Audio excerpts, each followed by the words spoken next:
Thank you very much. My partner here with me today is Corporal Carrie Pippin. We are with the Bentonville Bomb Squad.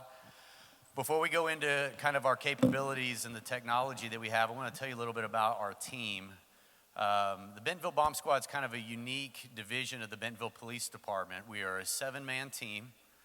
We have 6 bomb techs on our team. And the main question we get from a lot of people is, how many, are you guys really that busy? Do you guys stay busy? And we actually do. We cover 9 counties in the state of Arkansas.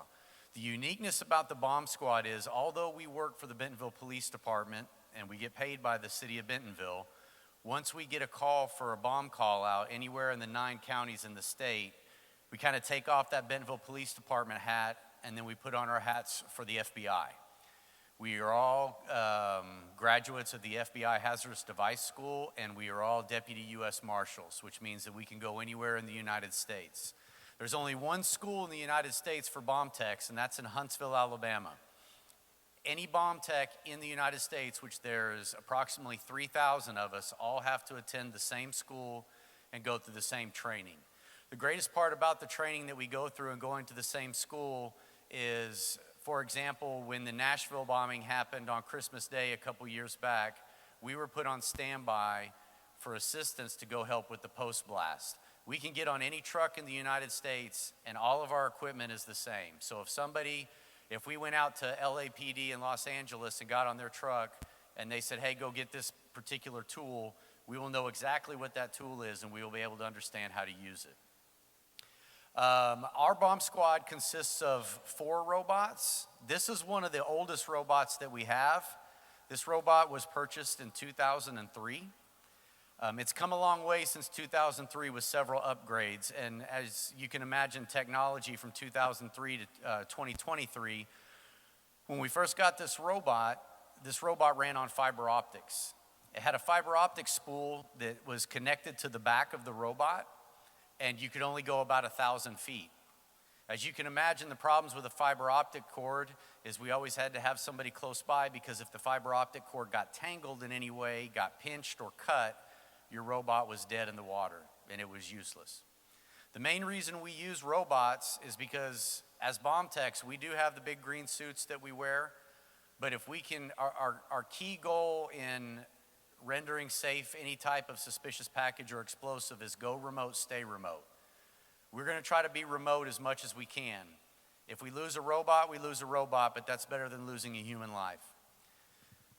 So once this robot came back from the upgrade from the fiber optic, we went to remote. As you can see, this one has the antennas on it. Corporal Pippin is running it off of what we call tethered right now, which is a Xbox controller. The kids really love this as we explain it to kids, and I always joke and say, my parents said the video games would never get me anywhere, and look at me now. It's really unique in the fact that in our bomb truck, we have a large screen television. You set up the antenna for the robot, you hook up your Xbox controller, and you're basically playing a game. This is kind of the last upgrade for this robot. Our next robot that we are upgrading to, we just received a grant from the Homeland Security this last year. We will be purchasing a Boston Dynamics Spot robot with the AI technology. The greatest part about that, as you can imagine, is this robot here has to be driven by the controller. You have to navigate how to get through doors, how to open doors, how to shut doors, and how to pick things up. But with the Spot robot and the AI technology we're going to be moving to, we will have the capabilities of more precise disruption on devices. Corporal Pippin's going to kind of drive this around so you can see. Sorry, was there a question? Oh, I apologize. Corporal Pippin's going to drive this around so you guys can take a look at it and see. This robot has a lot of different purposes. When I say render safe a device, so for example, let's say that somebody came into the tech building today and they saw a backpack sitting there and someone said, hey, we don't know who this backpack belongs to. We can use this platform here to either we can take an x-ray of that backpack to see what's inside it. Once we diagnose that backpack and determine whether or not there is something in there that looks to be suspicious, It has a weapons capability that you can see on the arm that we can disrupt that device. Now we use, when you see an article about the bomb squad, or you hear that we've went out and they say the Bentonville bomb squad blew up a device. We don't blow up devices.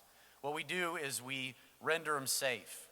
And what we typically use in the render safe process of any kind of suspected possible IED is water. And the reason that we will use water is because water will keep us from putting heat, shock, or friction into a potential explosive device. And plus, water is so powerful, and when we use an explosive to shoot the water off, we can take a backpack and split it into pieces and spread all of the particles inside that device across the floor. Another capability that this robot has is for hostage negotiation. This is probably the thing we use it for the most. We work alongside the SWAT teams of Benton County and the Bentonville Police Department and the FBI SWAT.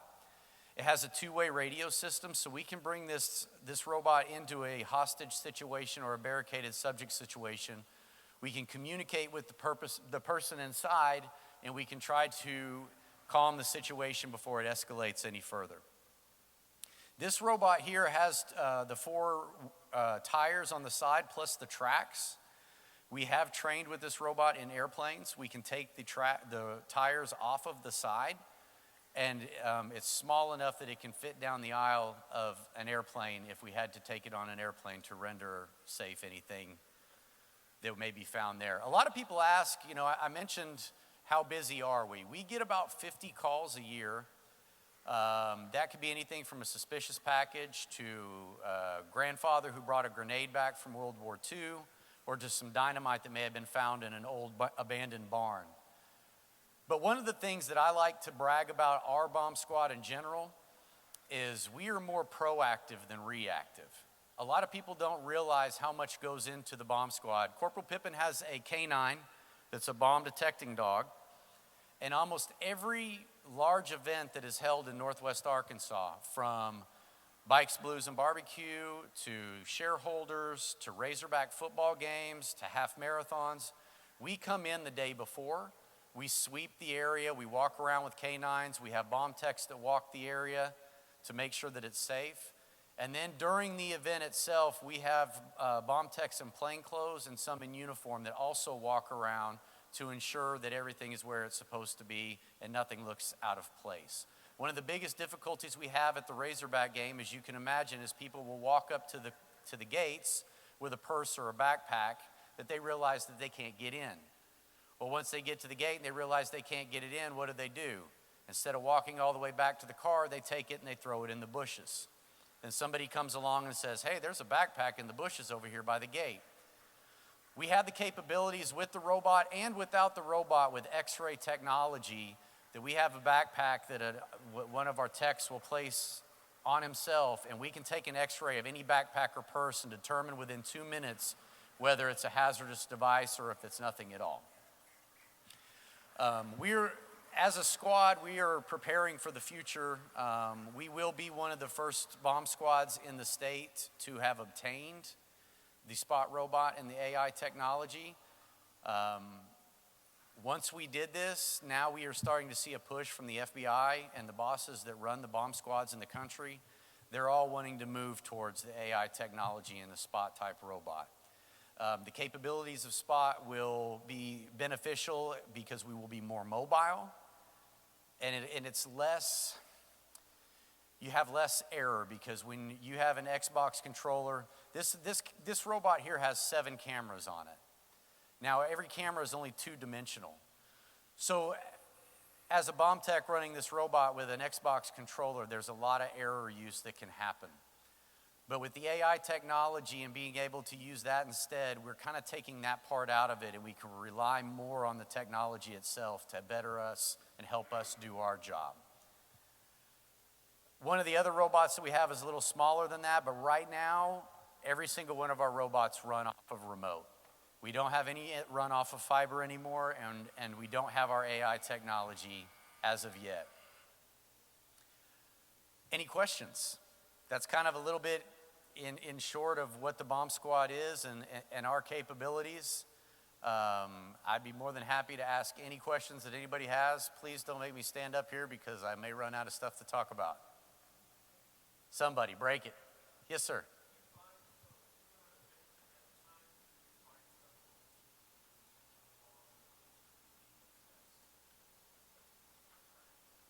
Good question.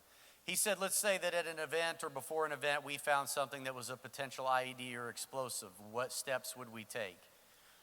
The main thing that we're going to do is we're going to set up a perimeter and clear the area. Depending on the size of whatever that package may be, in the training that we go to, we understand the blast pressure, the frag standoff of whatever that package could be, and we're going to set a perimeter and evacuate the area based on it. So a backpack sitting here compared to a U-Haul truck in the parking lot is going to be a major difference in our standoff.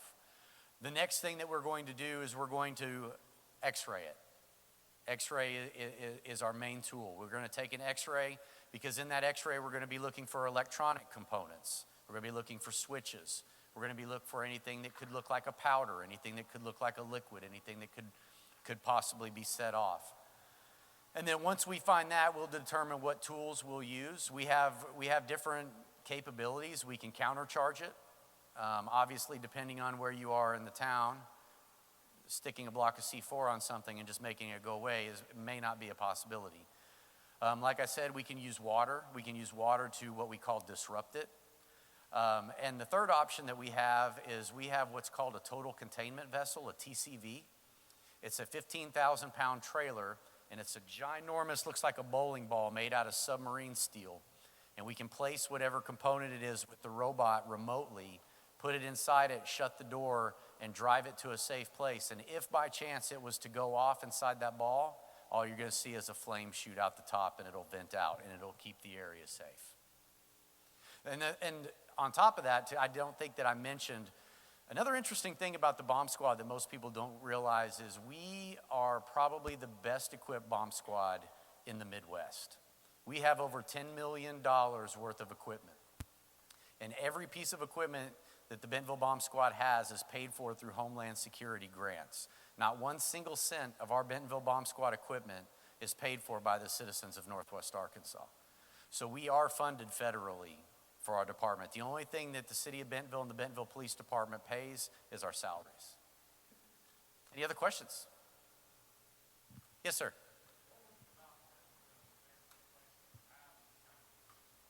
Good question. He said, what is it about Bentonville that had us have these resources? The Bentonville Bomb Squad did not actually start in Bentonville. So I first started my law enforcement career in Springdale. And the bomb squad was with Springdale Police Department at the time. And that's when I first got on the bomb squad. The FBI determines by needs basis how many bomb squads a state or an area will get. In the state of Arkansas, there are 6 bomb squads. There's the Bentonville Police Department, Fort Smith, Conway, Little Rock, State Police, and El Dorado. They kind of divide it around the states, and they divide the counties up for your response areas and times. So in 2008, during the housing crash, a lot of cities were tight on budgets, and they couldn't really afford a lot of the stuff that they had, so they were making cuts. Springdale Police Department decided that the one thing that they were going to cut was the Bentonville Bomb Squad.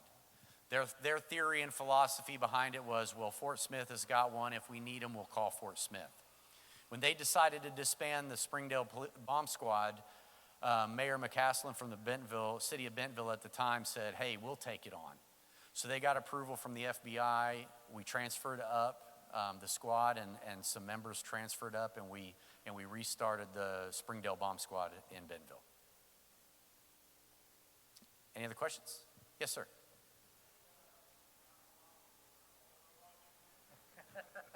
I wish we could. Obviously, as many of you guys in the technology world know with grants, although it's our equipment, it's still the federal government's property, and they do with it they deem necessary. So we have some retired robots that just sit in the building. What we do like to do in the bomb world, though, is, as I said, we're one of the best equipped squads in the Midwest. There's a lot of squads that aren't. There's a lot of people that don't have good grant writers. There's a lot of people who don't take the initiative to get the equipment, and a lot of times we'll reach out to some of these agencies that are lacking in their technology and their equipment, and we'll give it to them. Any questions?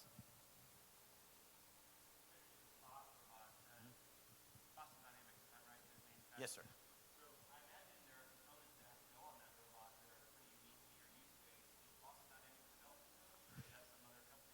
Good question. So Boston Dynamics is not developing the X-ray, the weapons capabilities. They've outsourced that to other companies who are going to install those later to the arm of the Spot robot. Because I don't know if you're familiar with it, but it has the folding arm on it. They're outsourcing that, and I think it's kind of one of those. I don't know how much you know about Boston Dynamics, but when they first started Spot, they did not want it to be weaponized. There was a very major concern of the public persona of what an AI robot with weapons capabilities would be. So as time has developed and they've realized the need, they're starting to kind of be like, well, we're not going to do it, but if you guys can do that part of it, we'll handle it that way. Not yet. Not yet. As it looks right now, we thought we were going to get the opportunity to start spending our grant money sooner than we are, but we would have been one of the first. Now, law enforcement is using them, but they have not been used for a bomb squad capability at this time. So we will kind of be the first ones to experiment and see how it goes. But I'm fully confident. We've sat through a lot of presentations from Boston Dynamics, and I'm very excited about the capabilities and what it means for our team in the future of rendering safe IEDs. Any other questions? Yes.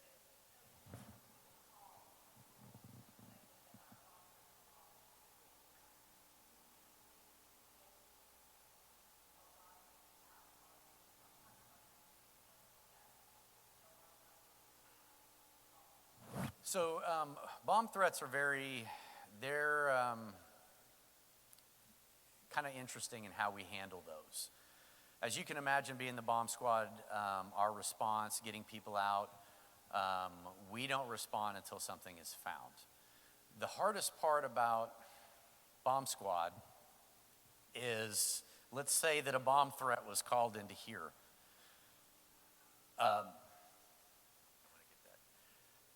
What does an IED look like? What does it look like? We could walk into this room and they could say, there's a bomb in here. This could be an IED. Or it could be your cup of coffee. Interesting enough, can I borrow your soda can there? Is it drank? So in 2010, in Osage, Arkansas, we had a call. They called in and said, hey, we have a suspicious Pepsi can. And we laughed. We're like, we're responding to a Pepsi can. Well, what had happened was it was an election night at a church, and an individual brought in a Pepsi can, and he set it on the counter with a pressure switch on the bottom. The whole entire bottom of it was milled out. It was full of explosives, BBs, and batteries, and it had a pressure switch on it. We realized later we found the person who put it down, but we've not found the builder. But what had happened was the individual who set the can down, he did not pull the safety. So the lady picked it up. It felt like it was half full. She's like, well, this is weird. She looks at the bottom. She shakes it. She hands it to another guy. He looks at it. He shakes it. They're like, hey, maybe we ought to go set this down. And they set it down outside. We came out. We took an X-ray of it. We're like, this is an IED. So at that point, we went into evidence recovery. And the way that we took it apart was we wanted to preserve as much evidence as we could so that we could find the builder. When we sent off all of the evidence from the Pepsi can to the FBI lab in Quantico, they said it was the most sophisticated device they'd seen since Ted Kaczynski. And this is in Arkansas. So to answer your question, when we get a threat, anything can be a threat. So what we ask businesses, schools, walk your school. Does anything seem out of place? Is anything there that's not supposed to be there? And then once you find something that's not supposed to be there, then we'll respond. But that's the hardest part with threats. And now what we're seeing is people overseas are sending emails to schools or calling them saying there's a bomb in the school, and then they're trying to get money out of them. Pay us $100,000, we're going to blow your school up. But yeah, that's how we handle the bomb threats. Now there are some instances if a bomb threat is somewhat credible. Officer Pippin has his canine detection dog, and the U of A has two. We can bring them in and run a quick sweep and see if there's anything that the dogs may alert to. Any other questions? Yes.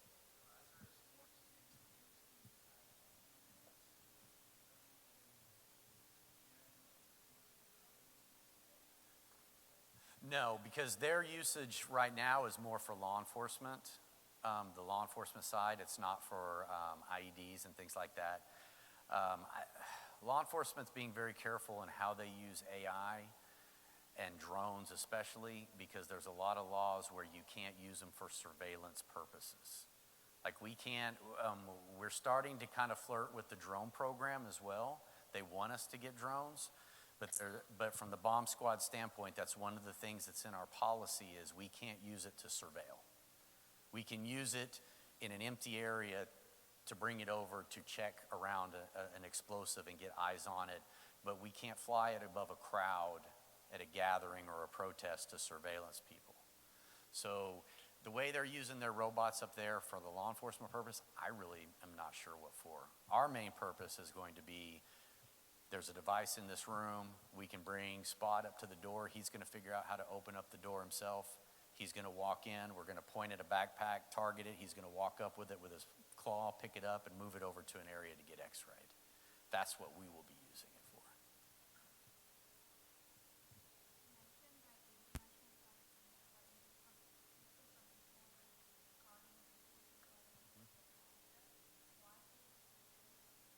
It's a scam.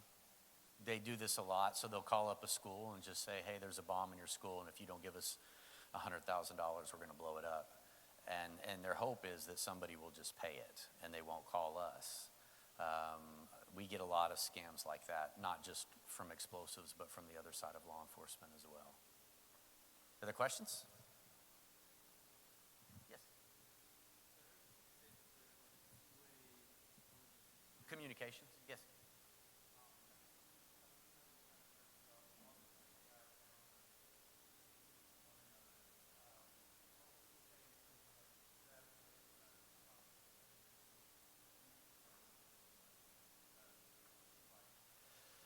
The human component from this device is we can talk to them, yes. The AI, I'm not 100% sure if Spot will have a dual comm. If they don't, we'd like to add one. In situations where I know some SWAT teams have used the Boston Dynamics or something similar, just the image of the robot itself walking up has diffused the situation. Because for a lot of people who are in a situation where they have a hostage or they're barricaded, I don't know if you've seen the Spot or any of those things, but if that thing's walking at me, I'm probably gonna give up too. So I think it's a trade-off. You have the human side where you can talk to them and try to de-escalate it, but there's also that, I don't wanna say fear factor, but just that intimidation factor of not really understanding and being able to process what is happening. And if somebody's in a situation where maybe they have a hostage and you see this dog start walking towards you, you might be like, okay, that's it, I'm giving up. And we have heard stories where this actually happened. So it's kind of 6-12, half dozen to the other. We don't necessarily use our robots for two-way communications during hostage or barricaded subjects. A lot of the times we bring them in to make sure that the place isn't booby-trapped or to get eyes on the individual to make sure people are safe before somebody comes in and makes the dynamic entry to dissolve the situation, if that makes sense. Any other questions?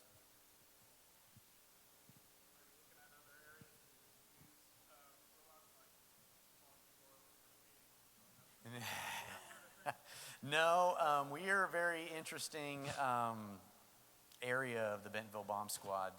There's no use. The only other side that the city of Bentonville Police Department is using is drones. The drone technology is so phenomenal. Corporal Pippin used to be a accident reconstructionist, and so they can take a drone up to where an accident is, and it will automatically calculate where every piece of the car is. It can tell you the skid marks, how long the skid marks were, which can help indicate how fast the car was going, and it really helps to give us a better idea of what caused the vehicle accident. But no, other than that, there are no. Even our chief was not too excited about the spot. He's kind of like, I don't know if we should be putting these out on demos. But so.